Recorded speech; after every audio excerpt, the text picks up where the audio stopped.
G'day, how are you doing? Hopefully doing very well, keeping healthy and safe. I'm doing pretty good on this side of the desk. Now for the past 2 years, I've had a bit of a liking, or we can somewhat call a favorite laptop, and that is the Asus ROG Flow X16. It's a 13-inch gaming 2-in-1 laptop. Now I liked it because of the simplicity, also functionality of the laptop, and the very impressive thermals, which gave it very impressive performance. Now, the one thing it had very uniquely was its ports. Now I like the selection of ports, but it had a port called the XG mobile port, which actually allows the XG mobile dock, which was an external sort of device which had a graphics card built into it with included extra I/O ports. Now the X13 already had discrete graphics, but having the external graphics, which was much more powerful, and also allows you to upgrade it later on with the external graphics if later on as time goes by, as they'll probably upgrade the XG mobile with the faster graphics. So it gave it a bit more future proof, and I really love that idea. Now we're gonna have a look at its bigger brother, which is the ROG Flow X16. This is the 16-inch version, and just like the X13, it is also a 2-in-1, so you can flip its screen around. It does have digital stylus or pen support, and we're gonna have a look at the thermals, the performance. We're gonna look at the internals as well, and as always, I will be putting timestamps along this video, so you can skip to a different section that may be interested to save you time. Let's have a quick look at ports. On the right hand side, we've got the power button, micro SD card slot. Got two USB Type A ports, they're USB 3.2 Gen 2 ports. And then we've got the exhaust, and along the back here, we've just got pretty much exhaust all the way through. And on the left hand side, we've got the AC power port, we've got HDMI port version 2.1, USB Type C port, this is USB 3.2 Gen 2. And then hidden behind this little plastic thing, just to cover it up, is another USB Type C port, also USB 3.2 Gen 2. Now both of these USB Type C ports support power delivery, so you can charge this laptop with these ports. We also have the XG mobile port here, so this is where you actually connect the XG mobile dock, and then we've got the audio combo jack.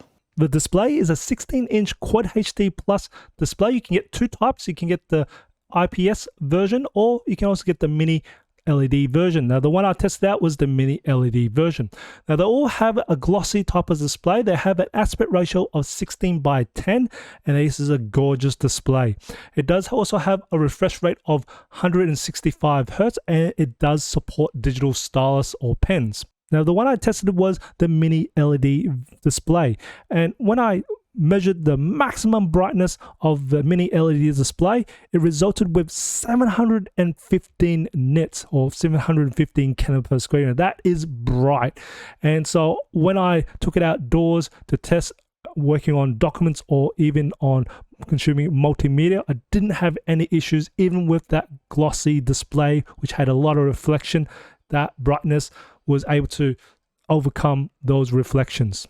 When I performed the ghosting test, there was some slight ghosting, but definitely not bad at all. Measuring the color gamut coverage of the Quad HD Plus display, it resulted with 100% sRGB coverage, 86.7% Adobe RGB coverage, and 99.8% DCI-P3 coverage.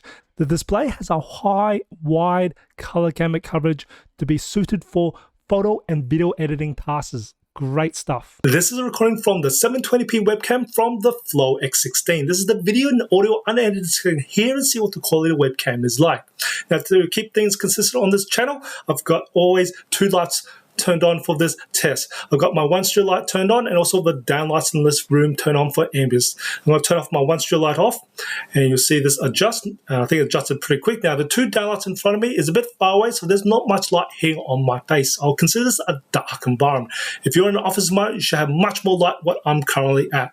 Now I'm going to turn my one strip light back on. You'll hopefully see this adjust, and better quality light should give you better quality picture. Definitely love to hear what your thoughts of this 720p webcam. Put a comment below. There are 4 speakers in total in the X16. There are 2 speakers located on either side of a laptop, which are top firing, and there are also 2 located on the bottom side of the laptop and then near the front on either side, and they are bottom firing.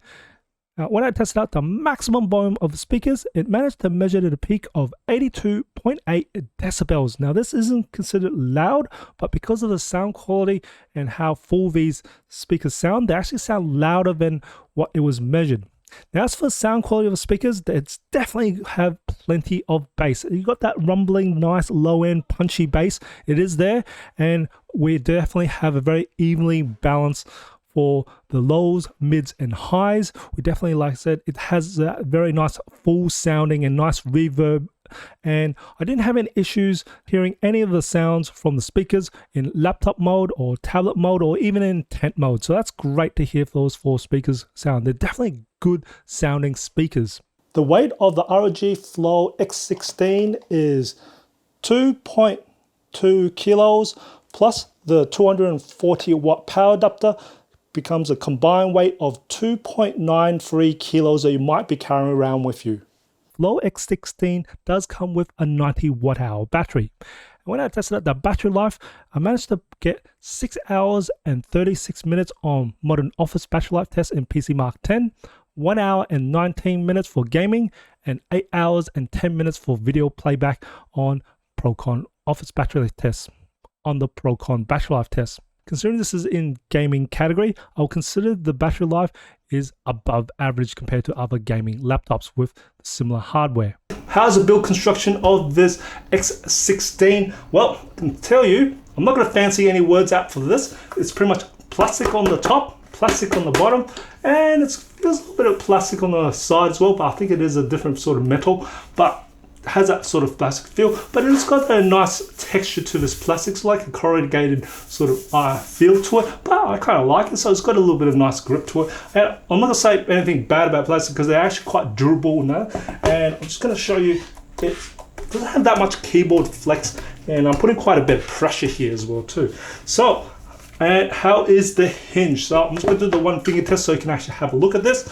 And oh, I can do one finger. That's very nice. And that's smooth all the way through. How nice is that? That's a very good sign of a good hinge here. And then, of course, you can go here.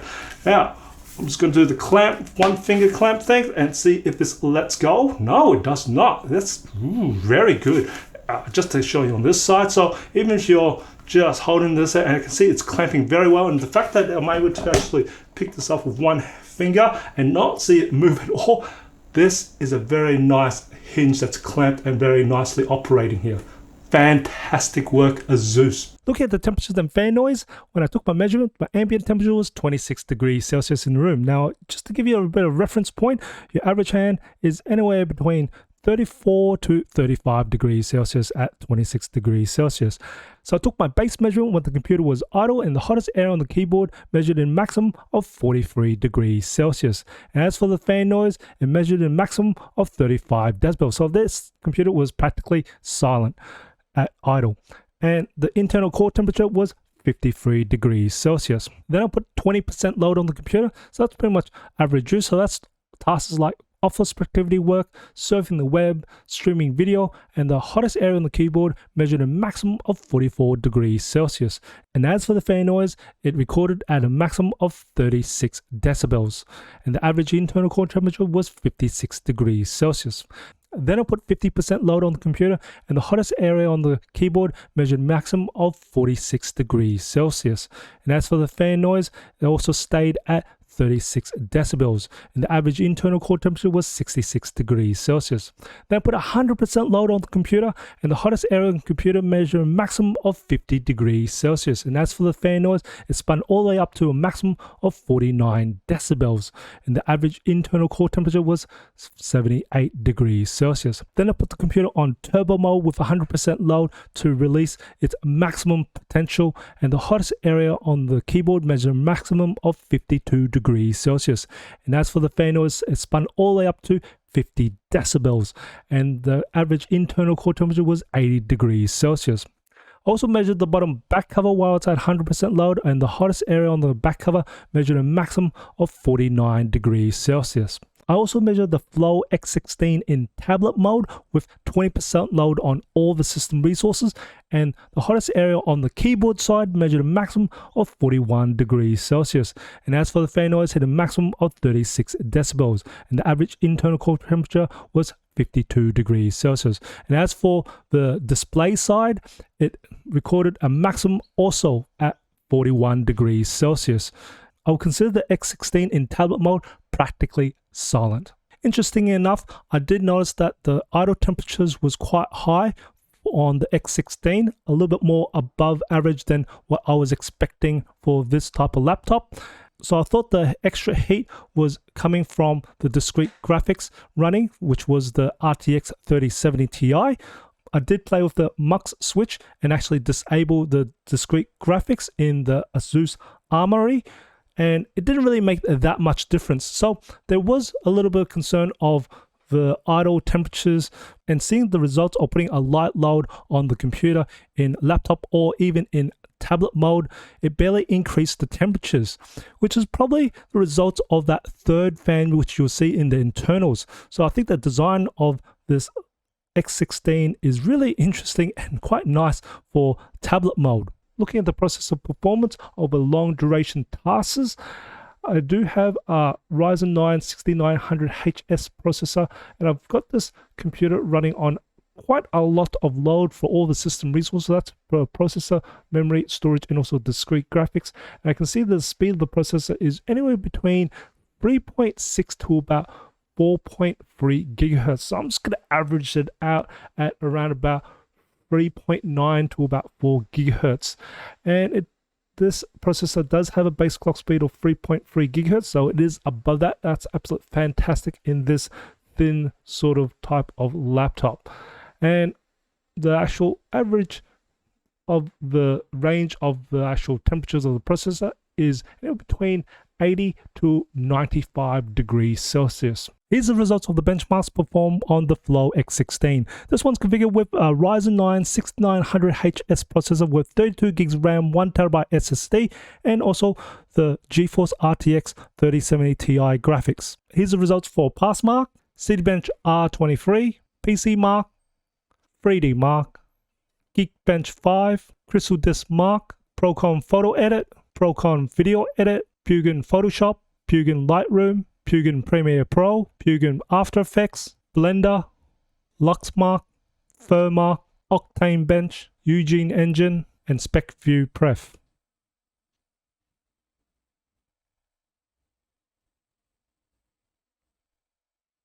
And some gaming benchmarks like Assassin's Creed Valhalla, Far Cry 6, Cyberpunk 2077, and F1 2022. Let's have a quick look at the internals. This is probably one of the most interesting laptops I've actually opened up to have a look at. Now, first off is prying this thing open for the back cover, you're actually better off starting from the front rather than from the hinge. Something a little bit different, so working from the front to the back of the hinge. And we've got the 90 watt hour battery at the bottom here, and then we've got the battery connector here, and then we've got two slots of M.2. Now, both of these will support 2280 format. And then we've got two SOLDIMM slots for the memory, as you can see, and it has a maximum capacity of 64 gigs. So it's great that you can actually upgrade this later on. And then we've got 3 fans. Now, this is something I actually have never really seen, is they've actually got a fan here in the center, and that is actually really blowing across the 4 heat pipes here. And these heat pipes, of course, take care from these fans for the exhaust going outwards here, and also the exhaust going on this side. But very interesting having a center fan here to help with just getting the exhaust and the heat off this processor. Overall, the ROG Flow X16 definitely lives up there with its little brother, the X13, which I really do love. Has absolute fantastic performance coming out of this X16. We got a good selection of ports, we got a great display. I really love the speakers. This has amazing sound. We got good keyboard and trackpad, and we also have this XG mobile, which means you can upgrade the graphical power on this laptop, as years goes by, and I have checked as I was making of this video, they do have the XG Mobile 2023 edition, which means the graphics is the NVIDIA GeForce RTX 4090. Woo, that's going to be great. And of course, you got a good selection of ports on that XG Mobile docking station as well. And absolutely fantastic. The only thing I've got a little bit worried about is the idling temperatures on this X16, but once it gets going, they're all pretty much in the operating temperatures that I expect for this processor with its graphics. But still, this is a fantastic 16-inch 2-in-1 if you are looking for ones with graphical power as well. Definitely fantastic. Now, I hope you find this video informative or enjoyed it. If you did, even support my channel, smash that like button for me. And as always, imperfections in life makes it beautiful and interesting. And I'll see you next video.